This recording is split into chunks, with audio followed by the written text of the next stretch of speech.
नमस्कार मित्रांनो, शेत शिवार या यूट्यूब चॅनलमध्ये आपले सर्वांचे स्वागत आहे.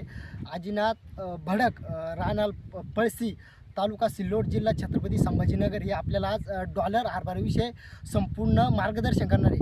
हो, डॉलर तुम्ही कधी लावलं? हे डॉलर आपण 15 नोव्हेंबरला लावलं. मग डॉलर तुम्ही पूर्ण लागवड किती एकर केली आता?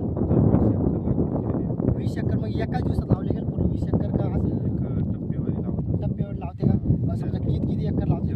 5 एकराचा टप्पा राहतो समजा आपला. 5 एकर टप्पा राहतो. मग याला समजा याची लागवड तुम्ही हाताने केली जाते टोकनला? नाही ना, ट्रॅक्टरनं पेरणी यंत्रानं आपण याची लागवड करतो. डायरेक्ट हाताने आणि डायरेक्ट ट्रॅक्टरनं समजा? काही लोक टोकननं बी करतात. मग आता आपण टोकननं चांगलं राहतं का ट्रॅक्टरनं चांगलं राहतं? आता आपल्याला तर ट्रॅक्टरनं सावरेज जास्त पडतं तुम्हाला समजा. हा. आणि याचा लावास टायमाला कोणतं खत द्यायला जातं, काय द्यायला जातं समजा? लावाला 20-20-13 आपण टाकू शकतो, पण आपण जास्त त्याला खताचा वापर करत खताचा वापर नाही. पण मग याला डॉलर हरभरा लावा समजा आपल्याला, तर मग याला जमीन कशी पाहिजे समजा? जमीन होतं तोपर्यंत जास्त पर्यंत काळीच पाहिजे. आणि डॉलरला पुरे पाणी किती लागतं? पाणी डॉलरला पाणी यासाठी काही नाही, 3 वेळेस तुषारनं आपण फवारणी गेला की येऊन जातं डॉलर. 3 डॉलर वेळेस? जास्त पाणी लागत. मग याला समजा त्यात की कोळपे गिळपे का काहीच नाही? हा, एक वेळेस कोळपणी करतो आपण. मग याला डॉलरसाठी तन्नाशक निघेले का? तणनाशक आहे पण आपण मारत नाही. तुम्ही तन्नाशक वापरत समजा की बा वापरतच जमीन खराब होऊ शकते हा. तन्नाशकनं 100% एवढी. आणि हरभऱ्याला पण फरक पडतो, आवरेज टी मग दुसऱ्या मालापेक्षा तुम्हाला हरभरा पुरतं समजा का दुसरा माल पेरतो? एवढं 20 एकर तुम्ही डॉलर आपण जास्त करून हरभराच पेरतो. आपल्याला हरभऱ्यामध्ये परतावा पडतो. म्हणजे या पळशी भागामध्ये पुरा हरभरा आहे समजा हा, 100%, बाकी जास्त. दुसरा माल नाही. म्हणजे 80% हरभराच आहे, 20% तुम्हाला आदरकीमध्ये मक्का किंवा समजा थोडंफार गहू एवढंच. मग आता 20 एकर तुम्ही हरभरा लावले, हा. बरोबर आहे. मग आता एकरी किती उत्पन्न निघणार तुम्हाला याचा? एकरी आपल्याला काळी जमीन असली तर 12 क्विंटल निघतं. तुम्ही 20 एकर लावले, हा. मग 20 एकरात पुरी किती होणार आहे आता डॉलर? 20 एकरामध्ये 210 क्विंटल किंवा 20 क्विंटल असं अवरेज निघतं आणि आपल्याला. काय भाव जातो मग हे डॉलर आता? हे डॉलर असतं बा 9,000 ते 11,000 पर्यंत भाव असतो. भाव असतो. हा. मग आता याचं बी समजा तुम्ही आता घरातलंच घरगुती बी टाकेले, हा, मग आता याचं बी कंपल्सरी घरगुती चालणार आहे का? याचं बी चेंज करणार तुम्ही पुढे चालू सांगा? नाही, आपण कंपल्सरी घरगुती घरगुती डायरेक्ट हा. याचं असं नाही समजा याची दुरी तिरी व्हायची काहीच काहीच नाही विशेष चालणार. नाही. आणि आपली जर समजा बलडी जमीन असली समजा, हा. तर मग त्याच्यात कसं येतं हरभरा? बर्डी जमिनीला जर पाणी जास्त लागतं, 2 पाणी शिल्लक लागतं. किती पाणी लागतं बलडी 5 जमिनीला? पाणी लागतं बर्डी. आणि हरभऱ्याला पाणी समजा असं तुषारनं किती पाणी लागतं? बस समजा आपल्याला दांडानं भरेल पुरतं का तुषारनं पाणी? नाही, हरभऱ्याला तुषार म्हणजे वरदान. तुषार हा, म्हणजे तुषार. तुमचं म्हणणं आहे बा हरभऱ्याला जादा पाणी नाहीच नाही, चालणार, चालत नुसतं नाही. साफसूफ फक्त हा, जसं. मोकळं पाणी चालतच नाही हरभऱ्याला. नाही जर जमीन हलकी असली, बर्डी जमीन असली तर मोकळं आपण पाणी दांडाने देऊ शकतो. देऊ शकता बा समजा. मग आता ही जमीन समजा याच्यात आता हरभरा किती टक्के उगवू शकतो तुम्ही दादा? 10% जास्तीत जास्त उगवण होते याच्यात. आणि ती उगवता कशामुळे मग हरभरा? जर जमिनीमध्ये समजा गचपण म्हणतो ना आपण, गचपण जर असलं जास्त तर त्याला बुरशी मर रोग जास्त लागतो. बुरशी लागते समजा हा, खाली. तर त्याला आपण लावणीसाठी बीज प्रक्रियासाठी एवरगोल वापरू शकतो बाहेरचं. आणि बलड्या जमिनीत किती टक्के उगवणं? बर्ड्या जमिनीत बी उबळत नाही. जर गचपण जास्त असलं तर उबळतं. बुरशी लवकर लागते गचपणानं, त्याच्यामुळे जास्त करून गचपण नसलं पाहिजे जमीन. आता या हरभरा आहे समजा हे डॉलर, आता याला फुल कधी लागवड केली समजा फुलामध्ये, याला कधी यांनी फुलामध्ये आता? आता हे अजून 1-1.25 महिन्यात समजा 1.5 महिन्यात ते फुलवर येतात हरभरा. हा. मग आता याची समजा तुम्ही एवढं 20 एकर लावलं समजा, आता याची शेंडे खोड एक करायला लागते याची काय काय शेंडे पद्धत राहते? कुठं करत असते, पण आपण शेंडे कुणी करत म्हणजे नाही. तुम्ही समजा शेंडे कापताही खोडत नाही? कुडतच नाही. काहीच नाही. नाही, आणि तरी पण आपल्याला आवरेज चांगलं भेटतं. चांगलं भेटतं. याचे किती अंतर लागतं समजा आपल्याला इथं हरभरा आपण लावायला? 1.25-2 फूट अंतर घेतो मध्ये? सरीमध्ये. हा. सरीमध्ये. हा, आणि मग आता तुम्ही ट्रॅक्टर लावता याच्यात की दाट पतलं होतं का? हा, होतो. काही ट्रॅक्टर मध्ये ना, काही समजा पेरणाऱ्याला अनुभव कमी असतो ना, हा. तर त्याच्याकडून पतलं होऊन जाते. मग डॉलर दाट लावेल पुरतं का पतलं लावेल पुरतं? नाही, एकरी 50 किलो 45 किलो या दोन्हीच्या मध्ये बी पडलं पाहिजे. बी आता तुमचं 20 एकरात पुरं बी किती क्विंटल पडले मग? 20 एकरामध्ये आपलं समजा 8 क्विंटल बी पडतं बा. 20 एकरमध्ये 8 क्विंटल. 8-8.5 क्विंटल असं बी राहतं. मग आता हे फुलवाड्यात आलं समजा, हा. आणि कदाचित जर याला धुई आली समजा, तर हा. धुई हरभऱ्याला मारती बा काही की शेतकऱ्याचा असा गैरसमज होऊ शकतो समजा, तर धुई हरभऱ्याला फुलाळ मारती का? एवढं काही दुष्परिणाम होत नाही, पण जर कधी धुई आली तर आपण बुरशीनाशक काळी औषध असे लवकर फवारली पाहिजे. आता याला कोणतं औषध मारावं लागतं समजा, तर याच्या औषधाच्या फवारण्या समजा स्टेप बाय स्टेप कशा मारावं लागतं? पहिली फवारणी आपण प्रोक्लेम इमामेक्टिन बेंज म्हणून आळीसाठी घेतो. ती कवा केली जाते काय म्हणून पहिली केली जाते? फवारणी 1 महिन्याच्या बाद फवारणी घेतो आपण. मग तुम्ही याच्यावर फवारणी मारली का? हा म्हणजे फुटवे काढासाठी एक 19 असं खत घेतो आपण एक, मग आणि एक प्रोक्लेम आळीसाठी, ना. आणि एक बुरशीनाशक लाईट म्हणून बाहेरचं चांगलं असतं. मग तुम्ही त्याला खत सोडलं का आता का मारलं अजून कोणीच केलं? फवारणी घेतो. मारली का फवारणी केली हा अजून? फवारणी केली. मग अजून आता आता किती दिवसानंतर फवारणी करणार तुम्हाला? आता अजून 15 दिवसांनी आपण याच्यावर फवारणी घेऊ. कोणती? बोरॉन, आणि परत आळीसाठी एक इमामेक्टिन कंटिन्यू घ्यायचं, हा. बुरशीनाशक एक घ्यायचं. आणि त्याच्यानंतर कोणती फवारणी? मग नंतर आळीसाठीच फवारणी Direct तर नाही, नंतर दुसरी आपण घेत नाही जास्त. याची मशागत कशी कशी करावं लागते डॉलर हरभऱ्याची?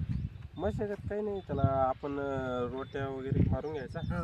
आणि डायरेक्ट पेरून देतो, आणि Direct पेरून. पेरलं की एक 8 दिवसानं त्याच्यावर पाणी, तुषारनं पाणी सोडून म्हणजे द्यायचं. लावल्यानंतर 8 दिवसानंतर हा, पाणी हा. लगेच बी नाही चालत? लगेच जर सोडलं ना तर त्याच्यात हरभरा सडायला सुरुवात होते. हो का? मग बाकी हा, शेतकऱ्याला जर काळ्या समजा हरभर लावा समजा, तर त्याला तुम्ही त्याला कशी स्टेप बाय स्टेप सांगता समजा कशी कस केलं बिन हरभऱ्याची, कशी मेहनत घेतली बिन हरभऱ्याची? आता तुम्ही समजा एवढं हा. उत्पन्न सांगितलं जर हरभरा जर पेरणे आपल्याला जर चांगलं उत्पन्न घेणे ना, हा. तर हरभऱ्याच्या वावरामध्ये गचपण ठेवायचं नाही जास्त. म्हणजे गत पण करते गचपण असलं का मर लागते, आणि हरभऱ्याची सुरुवातीला बीज प्रक्रिया चांगली करून घ्यायची. हा. चांगलं बुरशीनाशक लावायचं हरभऱ्याला बियाण्याला, हा. आणि एकरी 50 किलो, जे नवीन शेतकरी त्याने 50 किलो बियाणं टाकलं पाहिजे एकरी? एकरी. हा. म्हणजे काय होतं, हे हरभऱ्याला मर प्रमाण जास्त लागतं काही शेतकऱ्याच्या हरभऱ्याला. मग ती मर लागूनही जर झाली बी तर कमी प्रमाणात होत असते. त्याच्यामुळे बी शिल्लक असलं ना, मर झाली थोडी तरी हरभरा पातळ होतं. आता ही तुमची जमीन आहे, हा. ही जमीन आता जेवढी उरली तेवढं आवडी ती बाय हरभऱ्याची. काही शेतकऱ्याच म्हणले बा जमीन काळी जमीन आहे समजा, तेवढी जमीन उरली तेवढं हरभऱ्याचं उत्पन्न नाही. ते खरं आहे हा, का? काळी जमीन आहे ना जास्त करून फाटत असते. फाटती का? हा, काळी जमीन आहे ना त्याला भेगा जातात. हा. मग जी जमीन समजा भेगाती हा. त्या जमिनीत हरभरा जास्त आवडते. मग आता हरभरा समजा आता यार किती पाणी द्याल त्याला तुम्ही तुषार? आता पहिलंच आपण पाणी का? याला, एक पाणी दिलेलं आहे सुरुवातीला हा. नॉर्मल, आणि अजून एक पाणी आता 5-6 दिवस झाले एक पाणी दिलं. आणि मग आता हे नंतर आपण एक फुलवाऱ्यात जेव्हा थोडी 50% घाटे हा. आणि 50% फुलं राहील हा. त्यावेळेस आपण याला पाणी देऊ. किती पाणी देणार तेव्हा त्याला? त्याला आपण एक टप्पा 3-4 तासाचा टप्पा देत असतो, आणि- जास्त पाणी चालत नाही. आणि बलड्या जमान्यात बलड्या जमिनीत हा. किती हरभर होत समजा एकरी तरी? हा, एकरी बरड्या जमिनीत पाण्याचं जर नियोजन असेल, ठिबकवर जर असेल, तर 8 क्विंटल ते 9 क्विंटल असं ॲव्हरेज निघतं. मग समजा आता डॉलर समजा आपल्याला तुषारवर ज्यादा आवरेज देतं का ड्रीपवर ज्यादा आवरेज देतं? नाही, तू सर्वर जास्त ॲव्हरेज येतं. त्याचं तुमचं म्हणणं आहे बस. हा. आणि बाकी याच्यात समजा जर आता वानेरी मुंबईचे समजा जे शेंडे खुले गेले त्याचं आवरेज काही का डायरेक्ट असंच? नाही, वांदराचं काय होतं, वांदर डायरेक्ट उपटून घेते. हा. हा, त्याच्यामुळे असं खुडलं गेलं तर आवरेज देतच ते. भरदाड जास्त होती, पण आपल्याकडे क्षेत्र जास्त असल्यामुळे हा. आपल्याला तुम्ही ते करत बस खुडत नाही. हा. बाकी याच्याविषयी काय काय माहिती तुम्हाला बरं हरभरा विषयी? आता बाकी एवढं झालं आपलं, पण बाकी अजून याच्याविषयी हरभरा कसं विषयी कसं समजा? हा. बाकी काय, समजा जर नवीन शेतकऱ्याला लावायचं असेल हा. किंवा नवीन शेतकरी एखादा घेणारा असेल, त्याला पहिले अगोदर त्याची माहिती घेतली पाहिजे. पुरे. नवीन शेतकऱ्याला माहिती नसतं, ज्यावेळेस सुरुवात लागवड करतात, पाणी जास्त देऊन देतात, मग ते हरभरं सडून जातं खाली. त्याला नाजूक असतं हरभऱ्याचं पीक.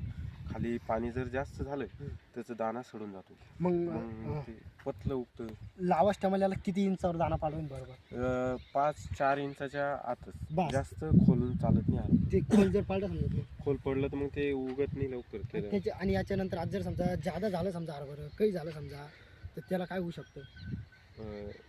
जादा खोल जर गेलं तर त्याला उगाला अडचण होते. उगायला अडचण. हा, उगाला अडचण. आणि जर समजा आपण आता डॉलर हरभरा पेरलं समजा बरं का, जर त्याला जर डायरेक्ट दांडा पाणी सोडलं तर मग काय होऊ शकतं? नाही, दांडानं जर पाणी सोडलं, माळभुई जमीन असली तर हरभऱ्याला एवढं दांडानं पाणी सोडलं तर काही होत नाही. हा. पण काळी जमीन जर असली हा. तर हरभरं सडून जातं खाली. सडून जातं. काळ्या जमिनीमध्ये ना ओल धरून ठेवतं ना हरभरं, असं नाजूक असतं, आणि हरभरं पाणी धरलं की ते सडून जातं दाणा. हरभरा लावाच काही टेम राहतो का?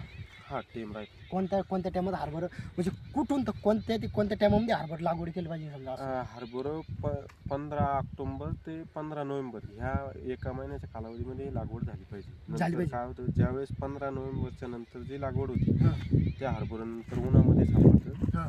तर मग त्या हरभऱ्याला आवरेज पडत नाही. मग हरभऱ्याला समजा थंडी पाहिजे का? थंडी जास्त पाहिजे. थंडी असली तरच हरभरा चांगला. समजा आता ऐकून घ्या, थंडी आली समजा एकदम घाट्यामध्ये हरभरा एकदम टॉपमध्ये, आणि जर 2 दिवस जर भयानक धुळी आली तर काय होऊ शकतो? भयानक एकदम डायरेक्ट. काही नाही होत, थोडी फुलाची मर होती. मग त्याच्यानंतर लगेच औषध ते हा, फवारू शकतो आपण फवारणी लगेच. घ्यायची लगेच.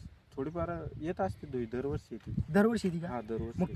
तुम्ही किती वर्षापासून हरभऱ्याचं हे करते समजा, किती वर्षापासून हरभरा हरभरा लावता? आपल्याला जवळपास समजा 15 वर्षापासून आपण कंटिन्यू म्हणजे तुम्हाला हरभरा समजा, हा दुसरं पिकच घेतो. मग हरभरा समजा आता मक्काच्या वावरात लावले गेले पाहिजे का सोयाबीनच्या वावरात लावले गेले पाहिजे का पळ्याच्या वावरात लावले गेले पाहिजे? हरभरा कोणत्या बियावाडाला हरभरा चांगलं आहे? हरभरा मक्काच्या सोयाबीनच्या वावरात पण चांगलं येतं. सोयाबीनच्या वावरात जास्त चांगलं येतं आणि पळ्याच्या वावरामध्ये लेट होत असतं हरभरा. आणि मग पळ्याच्या वावरात हरभरा आवरेज येते समजा. नाही तुम्ही जे हरभरा लावायचा टाइम सांगितला समजा, हा. त्याच्या जर आधी 15 दिवस हरभरा लावले गेलं तर काय? नाही त्याच्या अगोदर मग जर कधी पाणी जर आला वरचं पाणी तर मग ते फरदडत नाही हरभरा. मग हरभऱ्याचं पीक किती दिवसाचं आहे पूर्ण? 3.5 महिने. 3.5 महिन्यात हा. बस झालं. हा. बाकी तुम्ही गावासारख्या एवढी मेहनत नाही, घ्यायची मेहनत काम नाही. नाही. हरभऱ्याला आणि मेहनत नाही करता येत. मुळात म्हणजे पाणी जास्त भरावं लागत नाही. गावाला कसं 6 पाणी लागते, 5 पाणी लागते. 5 पाणी लागतं. हा आणि हरभऱ्याला कसं आहे 3दा आपण तुषारला पाणी दिलं की झालं की हरभऱ्याला जास्त मेहनत नसते. तर बाकी जर 20 एकर जर बाकी 20 तुम्हाला 20 एकर डॉलर लावले, तुम्हाला किती खर्च आला मग पुढे 20 एकरामध्ये? एकरी समजा आपल्याला 5-6 हजार रुपये खर्च येतो. एकरी 5-6 हजार म्हणले 20 एकरामध्ये किती आला समजा? 1 लाख रुपये. 1 लाखाच्या वर येतो जर थोडं. दुसरा जर माल घेतला समजा आपण मक्का हो गहू हो, तर किती खर्च आला असता दुसऱ्या मालाला? मेहनत बी जादा असते समजा हा दुसऱ्या मालाला. मक्काला जास्त खर्च येतो कारण मक्का तुम्ही 2 बॅग मक्का एकरी लागते तर 2,000 रुपयाला 4,000 रुपये मक्काचं बियाणं जातं खत बी आणि खत पुन्हा उत्पन्न तेवढं निघत नाही. नाही 4-5 लाख रुपये आरामशीर खर्च येतो आता मक्का ह्या दिवसात 4.5 महिने मक्काचं पीक घेते यायला आणि मक्काला भरपूर पाणी भरावं लागतं. हा. कंटिन्यू पाणी लागतं हा मक्काला. बरोबर आहे. आणि हरभऱ्याला एवढं पाणी नाही लागत. ज्या शेतकऱ्याकडे समजा कमी पाणी आहे हा.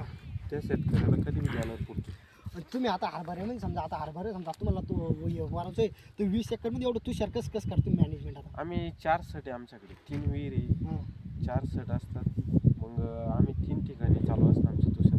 मग तुम्ही बाकी दुसरा माल कोणता घेत? नाही हरभरा. असतो मक्का अद्रकीमध्ये मक्का आहे बस बाकी बाकी दुसरं कुठं नाही. काहीच नाही. नाही